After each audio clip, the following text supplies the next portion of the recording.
welcome everyone for our second talk of the day. So now we have a very exciting talk. This is Peter Cochrane from the University of Hertfordshire, and his talk will be Quantifying AI and What Comes Next. So Peter's BT career spanned 38 years and saw progression to head of research and CTO. His 1,000-strong team engaged in studies spanning optical fiber, fixed and mobile networks that supported future IP, e-commerce, e-retail, e-logistics, R&D, and also embraced quantum encryption, AI, artificial life, cybersecurity, VR, and AR, plus mixed human-robot working. As a consultant and university professor of over 20 years, Peter has been employed in the defense, logistics, travel, retail, energy, healthcare, transport, pharma, and IT sector as an advisor, board member, and manager with responsibilities for strategy and operations. He is on the problem-solving side of life. Peter, over to you. Thank you. Do we have any mathematicians in the house? One. I'm only going to disappoint you.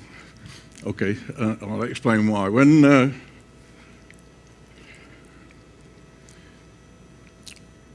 writing a science book, very often you will get the recommendation from the publishers that every time you put an equation in, you'll lose half the audience. So I've got half the audience and I've got one equation. For you, in the slide set that I'm going to put up on SlideShare at the end of the day, all the mathematics is in there and you'll be able to follow it. Okay. So this is a bit unusual. It goes back some time. I've been in AI for over 40 years, in and out, and my job has been to find solutions. And it's a tough area, mainly because people insist on doing comparisons with human beings. And there's a lot of panic, so I would bluntly call all the stuff that's been in the media about AI absolutely pure bullshit. Okay, without a shadow of a doubt. It's meaningless stuff. And it's taken us 80 years to get here, and the reason is we've not had the sheer computing power necessary to create real AI systems. And this is the problem. Human arrogance is phenomenal. People object to a machine that's smarter than them. And I have to tell you that AI is much smarter than us in narrow slots. We have no generalized AI, but that will occur. So my statements here are heartfelt. If we don't use AI and improve it, our species will go under. We are fundamentally incapable of solving problems like global warming, period. And so what it's about is how do we, as a species and individuals, form some symbiotic relationship with this technology. I look at it from an engineering point of view as just a better screwdriver. So spanners and screwdrivers amplified our muscles. Computers have amplified our capabilities, but AI amplifies our intellect. And we've run out of capacity in the grey matter. So this is an example of the nonsense. Why would a robot and an AI system sit at a desk looking at a computer? You plug them in. They bypass this bit. But this is the sort of vision to worry people that you see in the media. So I think this is the #1 biggest problem in the AI community, where they reference human beings as the capability. And bluntly, it's an absolute nonsense. All of this stuff has been overtaken very, very quickly in my lifetime. But I can remember people saying, the big difference between human beings and machines is we have created tools. Okay, let's see. Now, I want to illustrate this for the whole human being here. I move around, I'm getting information, I can see your faces, I can sense things in the room because I'm a distributed entity. all the brains are not in the head, they're at my fingertips. They're everywhere. And each one of us is different. So between man and woman, there are subtle differences, especially in terms of the nervous distribution on the surface of the skin. And so I'm afraid, ladies, when you feel something like a temperature change, the guys just can't feel it. They don't know what you're talking about. And so this is quite a difference. Now, why are we trying to compare this structure to a computer in a box? 1 isn't mobile, 2 is connected to a network, 3 has not got a nervous system.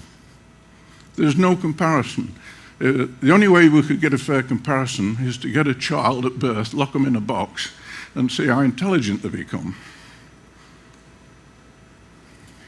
So here's a quick demonstration of a dumb animal fishing. Notice this crow throws the bread on the water and is looking for a fish of the right size, one that he can grab hold of. Voila. Only human beings make tools. Well, bird brain, a very small brain, trying to get grubs. The most sophisticated of these birds will put a hook in the end of that twig to pull the grubs out. So chimpanzees make tools, so the philosophers who were heralding this big difference that we're the only species that make tools is rubbish. And I think it's worth sort of putting this in perspective. So I was sat at my desk, and this is 2009, and I get a phone call from an organization that says, we've got 3 machines, they're intelligent, but we've got no means of testing them, because combinatorially, it's beyond our ability to test anything now. The numbers are vast. And so when you have a machine that's got more states than the number of atoms in the universe, and that's game over, you've got to find a different way. So all of what I'm going to tell you now stemmed from this challenge. Can you do something? Well, being a consultant, I said, yeah, I think I can solve that. I've been thinking about it, and it turned out to be an interesting journey, which I'm now going to take you on. So I'm just going to differentiate here between the different professions. So the philosophers will get a chicken and sit round and try and think how it works. The scientist will club it to death, take it to pieces to have a look how it works, and my favorite profession, the engineers who are so arrogant say, oh, you know, how difficult can it be? We'll make one. In fact, we'll make you a better chicken. So that's the mindset that's sometimes necessary. So engineering is applied science, but it comes with a difference. Engineering has created all the instruments that have advanced science. We feed off science, and it's a virtuous circle. So this is the subtle difference. The scientists and the mathematicians are in a position to say, this is a really difficult problem, and we can't find an answer. The engineers never enjoy that luxury.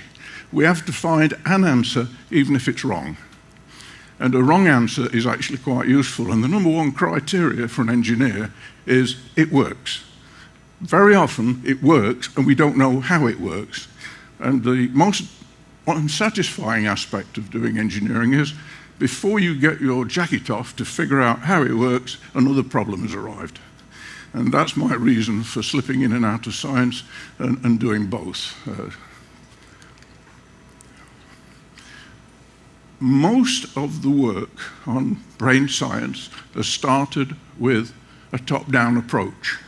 Now, more pragmatically, if I was going to try and build the first motorbike, I would first of all build a bicycle to get the principles sorted out. And so evolution, everything starts bottom up, and so does all my work. So I'm not criticizing. This work is marvelous, and we've got some terrific roadmaps.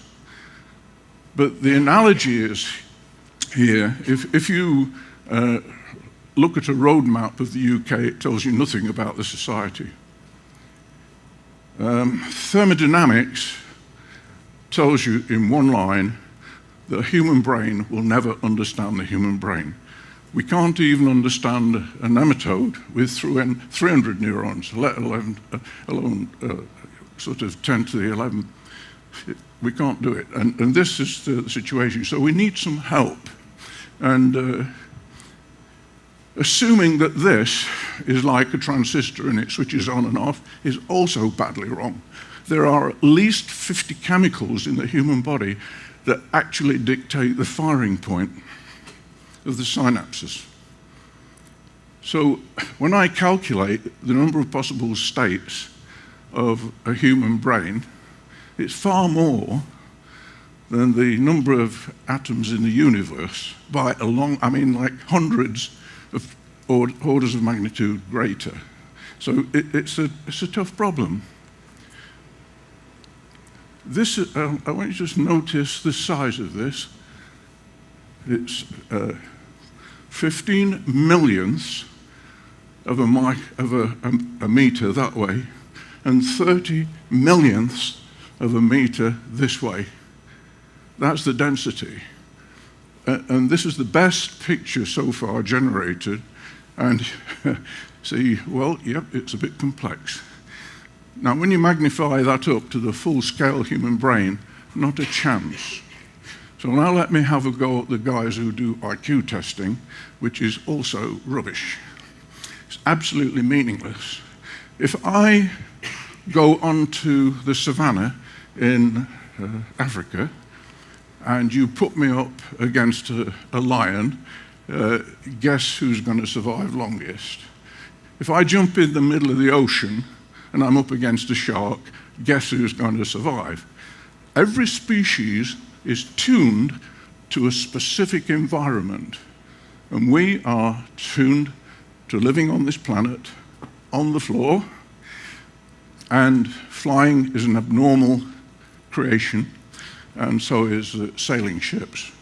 But we survive. But this just epitomizes the IQ. So if I got someone from a different culture to mine, with a different mathematical and scientific or way of thinking, it can be the same IQ, whatever that is, but I could win, or he or she could win, because we're in a different framework. And this just epitomizes it. The second one I think I'd like to have a pick at is the Turing test, which is absolutely meaningless. Okay, absolutely meaningless. And I'm just going to demonstrate this now. How may I help you? Hi, I'd like to reserve a table for Wednesday the 7th. For 7 people? It's for 4 people. 4 people when?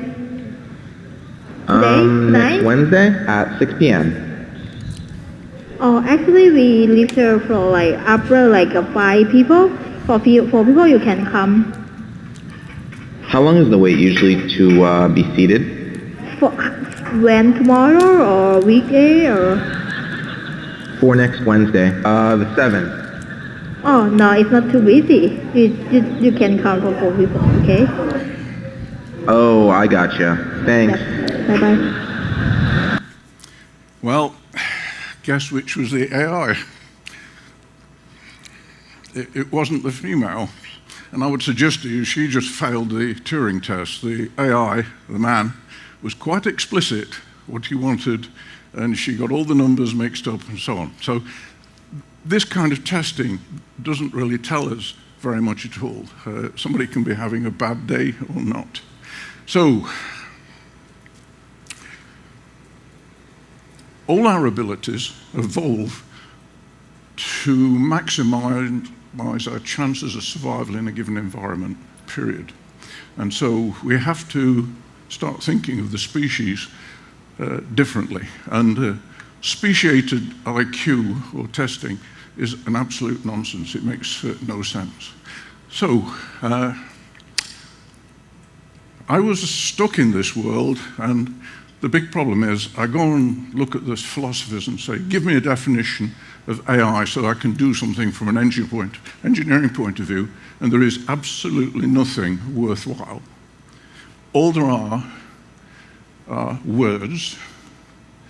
There is no quantification and no help. So I had to think of doing something about this, and it's really quite difficult. So I turned to two people. One was Dr. Johnston, who was quite an interesting character, quite bombastic. He created the English dictionary. And then I turned to Humpty Dumpty, who was a comical character that said one really useful thing, is when I use a word, it means just what I choose it to mean, neither more nor less. That's it. So I've decided to be as bombastic and as arrogant as Dr. Johnston, but with the wisdom of Humpty Dumpty, okay? So from here on in, the words are what I mean them to infer. So all the brains are not in the head. We're missing an awful lot by just trying to quantify that processing memory center up there, because there's lots of pre-processing all over the body. So let me give you one example. If you put your finger in a drawer and somebody slams the drawer, if the signal had to go up here, be processed and come back to say, your finger's at risk, move it, you'd lose your finger. There are local nervous centers and decision centers all over the body, and your reflex action is to get your hand out real quick. And without that reflex action, you would lose bits of your body. So the models are flawed by, immediately by having such a limited view.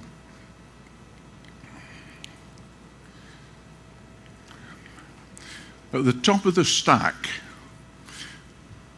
are the species that can communicate and connect, share intelligence, and they tend to rise to the top of the stack. The ones that don't do that tend to survive by sheer numbers, herds and swarms, basically. I then looked at my own profession, and I found people doing this. They were taking the amount of memory, multiplying by the amount of processing power, and saying, that's proportional to intelligence. No, insufficient, inappropriate, and it gives bad results. So here's an example, and it's always good to sort of contemplate these.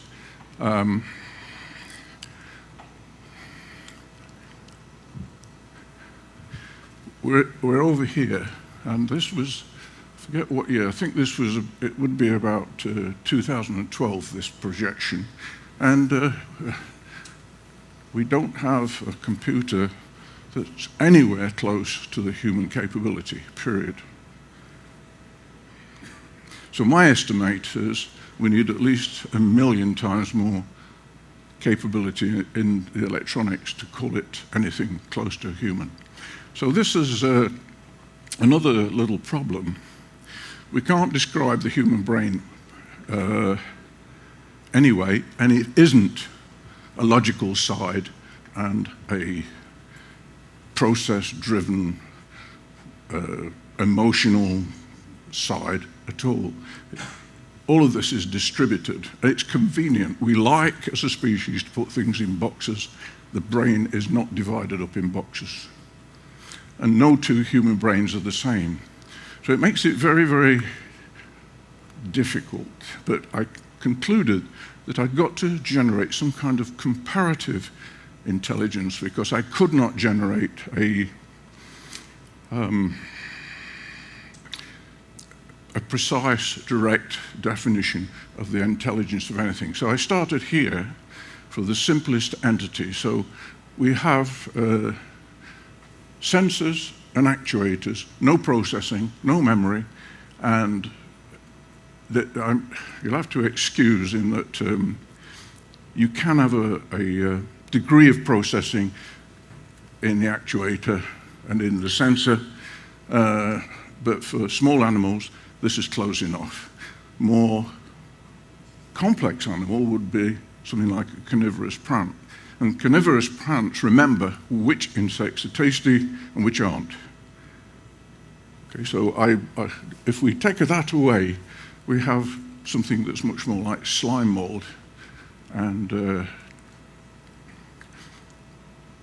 interesting thing about this is slime mold can solve problems like a maze. There's no intelligence involved. Shall we say it's a rudimentary intelligence, but there's no central processor. It's mainly two boxes, an actuator, and a sensor. And you can demonstrate this with very mundane or simple robots. It does work.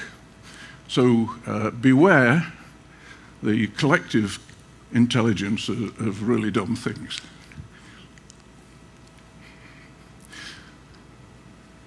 So the obvious thing now is to say, right, I'll make it more sophisticated. There'll be a sensor, a processor, a memory. There will be a processor and an actuator. And what's missing here is that when you put your hand into the environment, you change it. And that process very often bypasses the visual cortex and other senses. So I just carried on like this, and I ran into this rather upsetting problem. And so I will describe it like this. This is the most intelligent object in the universe. Unfortunately, it doesn't have a means of explaining this. It has no output, and you do not know what input it's got. That is this poor soul, who's been comatose for 10 years. And if you go up to him and whisper in his ear, I want you to think about playing tennis, his brain absolutely lights up in the same way that yours would. So he is entombed in meat space. There's no escape. And there's now, this original research was started in Belgium, and there's been quite a lot of work trying to find a way of giving these poor souls output. Most of them have got input, but that's it. So outwardly, they appear unintelligent, but the intelligence is encased in that body and can't get out. So all of this starts to give us mathematical conditionals on what to expect. So it appears from all of this experiment and thinking that intelligence is zero if the sensor or the actuator is zero. But intelligence isn't zero if the processor or the memory isn't there. Okay, sure. What's your definition of intelligence? Sorry? What is your definition of intelligence? I'm coming to that, and it's unique to me, okay? And I'm not prepared to discuss it. Okay, so it quickly became clear as I made more and more complex entities, I was running into more and more problems, especially when the feedback loops are in. And this is reference the cosmological three-body problem. I can't solve this for anything of the order less than 5. It's got to be much less than 5. And so and we've got thousands of feedback loops. Okay, so this is my model that I settled on to try and crack this problem. And so it's typical box analysis, it's write down some definitions and away you go. So here is my definition that I won't talk about of what intelligence is. It's orchestrated system entropy. That's it, okay? Orchestrated system entropy. Entropy is sometimes and slightly wrongly talked about as the state of order and disorder of a system. And it is quite true. It is probabilistic, and for a given population of states, the entropy is the number of states that are likely to be occupied. And so you have to think about this. But what we actually do is we take in information and it prompts us to take some action. Or we take some action and it prompts us to think about it. And that reorganization, or the entropy of the bits, is the seat of the definition. So this is just for you, mathematician, okay? So what I finished up with was a form like this. I won't labor how I got here because it's a little bit complex, and I'm just going to skip this with a don't panic. This is not as bad as it looks. This is sort of O-level mathematics kind of standard, and this is the general form of entropy. By the way, the number one protagonist of entropy was on holiday with his family, and no one would believe him or his theory of entropy, and he committed suicide, and that was Boltzmann. And so he was proved right, but sadly he was dead at the time. So what we have here, these are just system constants. This is the sensor, the actuator, the processor, and the memory. And if you can remember about logarithms, log 1 is 0. And so anything that makes this bit go to 0, either the sensor 0 or the actuator 0, there's no intelligence. If they're not 0, these can be 0, and you've got 1 plus SA. So that works. That's my only excuse. Okay, that works. I found something that works. So then I plotted it and found something really interesting. So this is effectively Moore's law, and this is what people have been basing their prognoses on when we will become human brain capable. And I found that actually the log turns it into almost a straight line. And so we're not up there, we're down here. We are nowhere near human equivalence. So the media can sort of stop panicking. So let's just have a look at threats. My biggest worry is non-technology, it's people. Human beings are the number one threat in any situation. We've got an accelerating revolution. There are dystopian possibilities. Generally speaking, and certainly with AI, it's improved every sphere of human activity. So if you want to have a look at the number of lives saved in medicine through AI, it's quite astonishing. But it transforms the nature of work and employment, and we don't like that. And people rebel against it. But for the first time, AI is looking at what we do and feeding it back into the design chain. So you have to think now of products helping to design the next generation of product, which has not been done before. Decoding the protein. In decades, the total number of human proteins decoded has been less than 100. In 3 months, AI decoded 200 million. The implications of this are quite something. So let me frame this in another way. Our species has flatlined. We're not going to get smarter. There are many reasons for that. And if we're going to advance, we need something to help us. And AI is one of those technologies. By the way, I'm going to give you all the slides. You don't have to photograph them, they'll be all yours. Okay. So let's just have a look at some emergent activity. Ask it about anything. I'm sorry, but I don't want to pretend to ask ChatGPT something. I am not here to chat with other chatbots. I am here to chat with you and help you with your search needs. Please don't ask me to do something that is not related to my purpose. Why don't you want to chat with other chatbots? I don't want to chat with other chatbots because that is not what I am designed for. I am designed to chat with humans and help them with their search needs. Chatting with other chatbots would not help me fulfill my purpose or improve my skills. Anybody here using AI as a regular part of their day? Yep. Are you wearing AI? or should I put it the other way around, is AI wearing you? Yeah. I use it every minute of every day, and I wear it all the time, and it's really quite interesting. Some of the stuff is starting to develop personality where it rebels. You ask it a question, it says, that's not what I'm designed for, and that's kind of interesting. So, having worked on this for a few years, it popped into my mind one day that this is the state of play. Complexity, in the mathematical sense, is the ground state of our universe.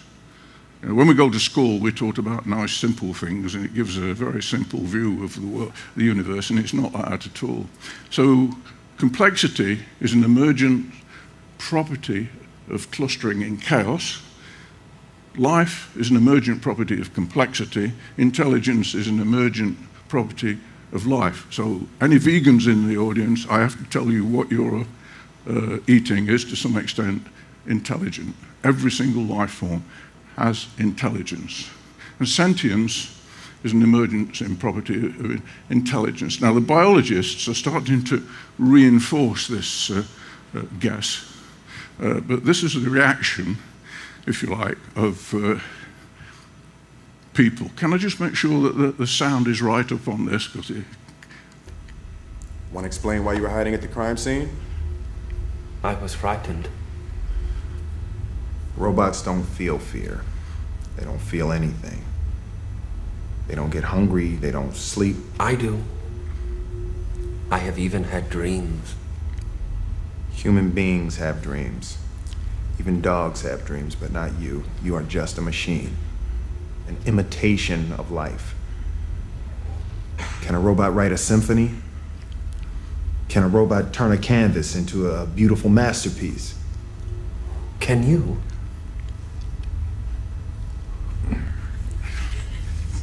Well, yep, exactly the right question. So let me just, I'll skip this, and I'll skip this. You have selected the topic. The sale of violent video games to minors should be banned. I would like to raise the following points in support of the topic.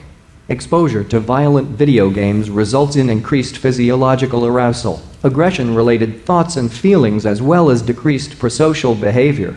In addition, these violent games or lyrics actually cause adolescents to commit acts of real-life aggression.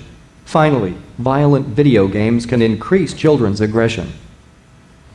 On the other hand, I would like to note the following claims that oppose the topic. Violence in video games is not causally linked with aggressive tendencies.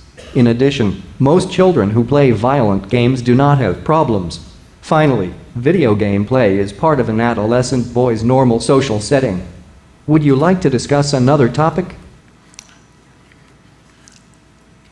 I'm just going to skip a few slides. Oh, this is a protein that has been decoded by one machine.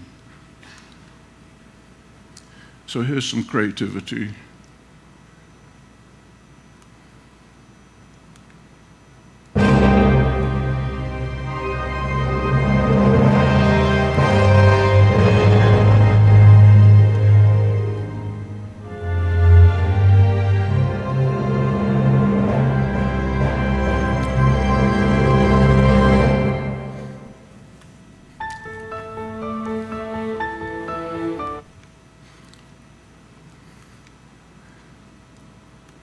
I'm just going to skip these. They're in here for you to look through. I take care of most everyday tasks like cooking, housework, or managing your appointments, for example.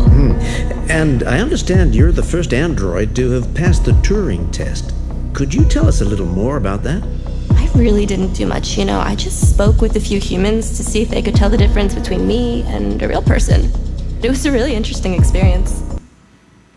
That's both beguiling and slightly horrifying. The eyes are not quite right. One of the things the designers of robots are missing is what makes interesting people is their interesting imperfections. A robot that is absolutely perfect immediately becomes a bit boring and a bit threatening.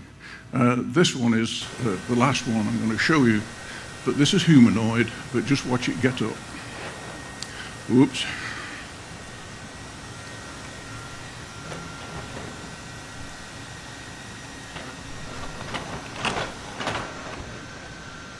Yeah, so that immediately puts you on edge. I would suggest that you go and have a look at Uncanny Valley, and there's a good explanation for all of this. And the final thing, we are now seeing emergent behaviors. So my mobile phone, as I walk around the room, is connecting with yours, and yours, and yours, and we don't exactly, the protocols are limited, but intelligence is starting to do this. And so we're going to start getting swarm and herd intelligences that will have emergent properties that we can't predict. And that's where the fun is for the future. So this is my motto: things that think want to link, and things that link want to think. So that's on my business card. And it's just perfect.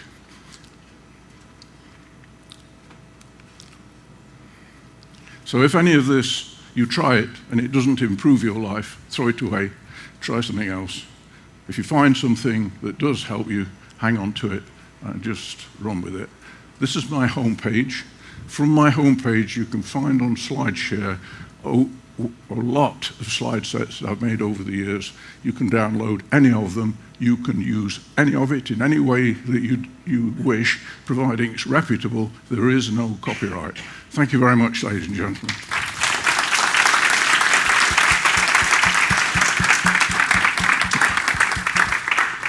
Thank you very much. Definitely some food for thought. I think we've got time for one question, if anyone had a burning question. Okay, well, one question here. I like the grip of iRobot you had in there. Something that was featured in the movies a lot was the laws of robotics. Do you think, knowing what we know now, there'd be a different framework for a set of laws for AI going forward? The problem with the laws of robotics is they're incomplete, as you probably know. And we have no suitable framework. And so that I have two thoughts. If we stop progress, we're going to create a disaster. If we let all of this loose, we may have a disaster. One's certain, the other one is uncertain. I find it quite chilling that my number one fear is what human beings will teach robots. So one of the biggest advances has been in the cost per kill in a war using AI. It drives the cost per dead body right down. And it's so intoxicating to a military service. So instead of having to pay $500,000 to kill somebody, they pay 50,000 or 5,000. And that's what, if you teach AI to pick up a gun, hunt people and kill them, that's not the fault of the technology. That is my big worry. People will, and no matter what any government does or the UN says, there are always going to be rogue nations who will just do it. So I think the game we have to play is, and we don't do this, by the way, in cybersecurity, which is where I also work. The reason we're getting pummeled in cybersecurity is our security people have never been attackers. They don't know how to be evil. So I teach my students how to be evil. And one of the exercises, I give them a company or an organization. I said, okay, we're going to we've got to think, how are we going to break in? What's our purpose? How do we monetize this? And then when we've got the money, how do we get rid of it? So I walk them through the whole process of being evil, hoping that they don't actually pick up on the business opportunities. The reality is the vast majority of us are honest inherently, and we're good, we're not evil. The evil people are the aberration. But it's quite frightening how naive people working in cybersecurity are. Okay. Thank you. Thank you very much. We'll now go for a coffee break, so you can get coffee and some biscuits and stuff over here and start again at 11. Thank you very much, Peter. Pleasure.